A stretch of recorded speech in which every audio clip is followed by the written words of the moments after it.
அன்பர்களுக்கு வணக்கம்.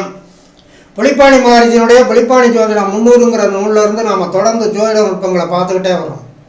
இன்றைக்கி நாம் பார்க்குறது 255வது பதிவு, பாடல் எண் 254.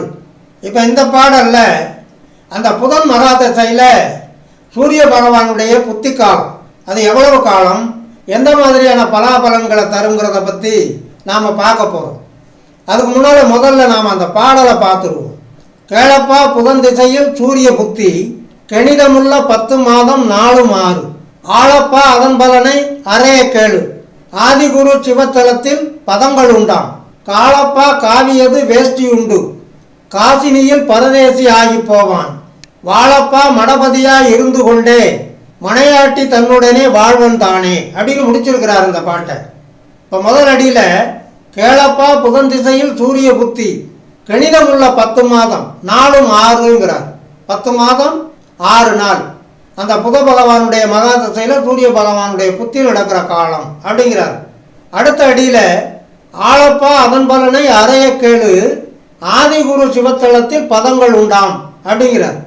ஆதிகுரு சைவ தொண்டர்களெல்லாம் குரு பரம்பரைன்னு எடுக்கிற போது சங்கரரை தான் தம்முடைய ஆதிகுருவாக எடுத்துக்கிறாங்க. அதனால தான் அவருக்கு பேர் ஆதிசங்கரர்னே பேர். அந்த ஆதிகுருவாகிய ஆதிசங்கரர் ஸ்தாபித்த மடம் தான் சங்கர மடம் அப்படிம்பாங்க. அந்த ஆதிசங்கரர் பரம்பரையில் வரக்கூடியதெல்லாம் சங்கர மடங்கள். இன்னைக்கு தமிழகத்தில் மட்டுமல்ல, இந்தியாவில் மட்டுமல்ல, உலகம் முழுவதுமே கூட சங்கர மடங்கள் நிறைய இருக்கு. அப்படிப்பட்ட அந்த ஆதிகுருவாகிய சங்கரர் ஸ்தாபித்த மடத்தினுடைய தொடர்ச்சியாக வரக்கூடிய மடங்களில் ஏதாவது ஒரு சங்கர மடத்தில் பதங்கள் உண்டாம்.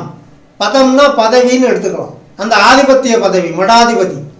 அந்த அந்தத்தில் இந்த புதன் மகா திசையில் குரு பகவானுடைய புத்தி நடக்கிற காலத்தில் சிவ தொண்டில் தேர்ந்தெடுக்கக்கூடிய ஜாதகனுக்கு அந்த வாய்ப்பு கிட்டும் அப்படின்னு அர்த்தம். ஆதிகுரு சிவத்தலத்தில் பதங்கள் உண்டாம். காலப்பா காவியது வேஷ்டி உண்டு. பொதுவாக சிவனடியாராக இருந்தாலும் முருக பக்தர்களாக இருந்தாலும் அந்த பக்தியினுடைய அடையாளமாக இருக்கக்கூடியது காவி வேஷ்டி. அதனால் இந்த மாதிரி ஆதிசங்கரருடைய மடத்தில் ஏதாவது ஒன்றில் பதவி பெறக்கூடிய அந்த ஜாதகருக்கு காவி வேஷ்டியை அடையாளமாக உடுத்தி இருப்பார் அப்படிங்கிறார் புலிப்பாணி சித்தர். காசினியில் பரதேசி ஆகி போவான், பற்றற்ற துறவியாக மாறினாரு அப்படிங்கிறோம்ல, அந்த மாதிரி இந்த உலகத்தில் அவன் பற்றற்ற துறவியாக மாறி போவான் அப்படிங்கிறார். அதுக்கான காலம்னு எடுத்துக்கிட்டோம்னா புதன் மகாதசையில் சூரிய பகவானுடைய புத்தி நடக்கிற காலம். வாழப்பா மடபதியாக இருந்து கொண்டே இறுதி அடியில் சொல்கிறார், 4வது அடியில்.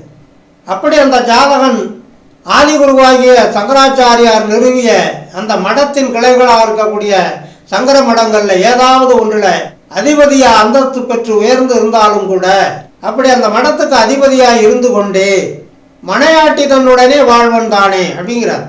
மனையாட்டினா மனைவி, தன்னுடைய மனைவியோடவே அந்த மடத்தில் வாழ்க்கை நடத்துவார் அப்படின்னு அர்த்தம். இல்லற வாழ்க்கையை நடத்திக்கிட்டு இருப்பாருன்னு அர்த்தம். எந்த ஒரு ஜாதகனும் இறை நம்பிக்கை, இறை வழிபாடு, இறையச்சம் கொண்டு இறை தொண்டு புரிய போகிறவன் இல்லற வாழ்க்கையில் ஈடுபடக்கூடாதுன்னு ஒன்றும் சாஸ்திரத்தில் தடங்கள் இல்லை. நம்முடைய புராண இதிகாசங்களெல்லாம் ரிஷி பத்தினிகளை பற்றி நிறைய பேசுவாங்க. இல்லற வாழ்க்கையில் துறவரம் பூண்டு காடு வனங்களில் சென்று வசிப்பவர்கள் கூட அவரவர்களுடைய மனைவிமார்களோடு சென்று வசித்ததா புராணங்கள் உண்டு.